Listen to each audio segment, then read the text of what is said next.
Doni adalah seorang pendaki berpengalaman yang gemar menjelajahi alam bebas. Kali ini, ia memilih untuk mendaki sendirian ke hutan larangan. Sebuah tempat yang diceritakan memiliki sejarah kelam.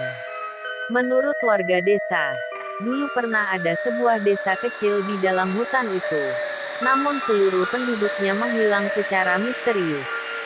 Orang-orang yang masuk ke sana sering mendengar suara-suara aneh, melihat bayangan hitam di antara pepohonan, atau bahkan mengalami hal yang lebih buruk, menghilang tanpa jejak. Doni tidak percaya dengan cerita-cerita semacam itu. Baginya, hutan hanyalah sekumpulan pohon dan jalan setapak. Dengan percaya diri, ia masuk ke dalam hutan di pagi hari, membawa bekal dan perlengkapan yang cukup untuk bertahan selama 3 hari. Namun, tak lama setelah ia masuk, perasaan tidak nyaman mulai muncul. Jalur yang seharusnya mudah diikuti tiba-tiba menghilang, seperti tertelan oleh rimbunnya pepohonan. Ia mencoba melihat GPS di ponselnya, tapi tidak ada sinyal. Kompasnya berputar tanpa arah, seolah-olah medan magnet di tempat itu kacau. Saat sore menjelang, Doni memutuskan untuk berkemah di dekat sungai kecil yang ia temukan. Ia menyalakan api unggun, memasak makan malam, lalu bersiap tidur.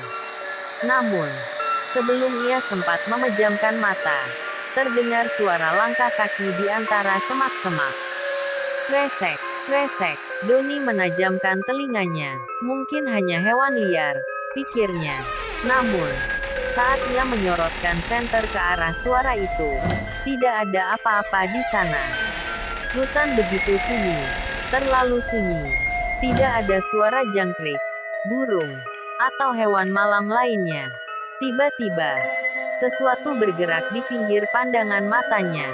Bayangan hitam yang berkelebat cepat di antara pepohonan. Doni merasa bulu kuduknya berdiri. Ia kembali masuk ke dalam tenda, mencoba mengabaikan perasaan tidak nyaman itu. Malam semakin larut, dan Doni akhirnya tertidur. Namun, sekitar pukul 3 pagi, ia terbangun oleh suara yang lebih mengerikan. Bisikan pelan yang terdengar tepat di luar tendanya. Pulang, pulang, pulang. Doni menahan napasnya. Ia menyalakan senter dan mengintip keluar dari celah tenda. Hatinya hampir berhenti berdetak saat melihat sesuatu berdiri di antara pepohonan. Sesosok makhluk tinggi, kurus, dengan kulit pucat seperti mayat yang sudah lama membusuk. Matanya kosong, hitam pekat, dan bibirnya bergerak perlahan, seolah terus menggumamkan sesuatu. Doni segera mengambil pisau lipatnya. Tangannya gemetar saat ia mencoba mengatur napas.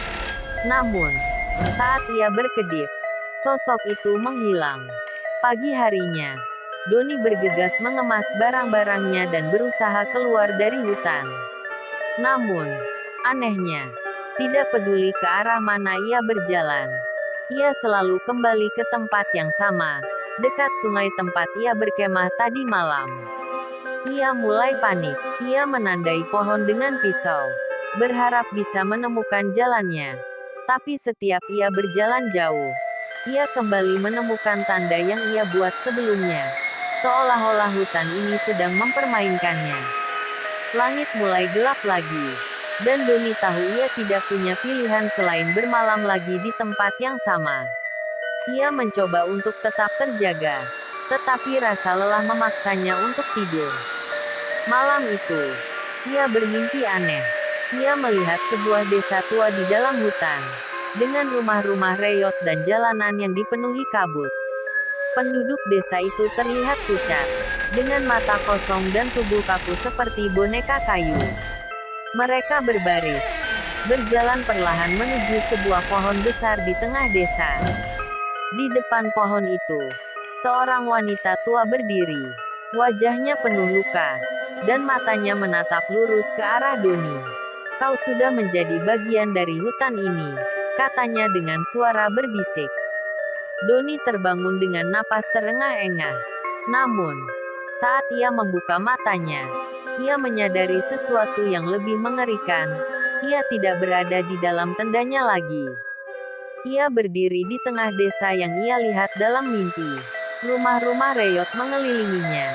Dan di kejauhan, pohon besar itu berdiri menjulang. Di sekelilingnya, para penduduk desa yang tadi ia lihat dalam mimpi mulai muncul dari kegelapan. Mata mereka kosong, tubuh mereka bergerak kaku. Mereka mulai berbisik serempak, dengan suara yang bergetar. Kau sudah menjadi bagian dari hutan ini. Doni ingin berlari, tapi tubuhnya tidak bisa bergerak. Ia hanya bisa menatap dengan ketakutan saat sosok wanita tua itu melangkah mendekat, mengulurkan tangannya ke arahnya. Sejak hari itu, Doni menghilang tanpa jejak. Beberapa bulan kemudian, seorang pendaki lain melaporkan bahwa ia menemukan sebuah desa tua di dalam hutan yang tidak ada di peta. Namun, yang paling mengerikan, ia bersumpah bahwa ia melihat seseorang yang mirip Doni berdiri di depan salah satu rumah reyot di sana. Ia hanya berdiri diam, menatap, dengan mata kosong, seperti telah menjadi bagian dari hutan itu selamanya.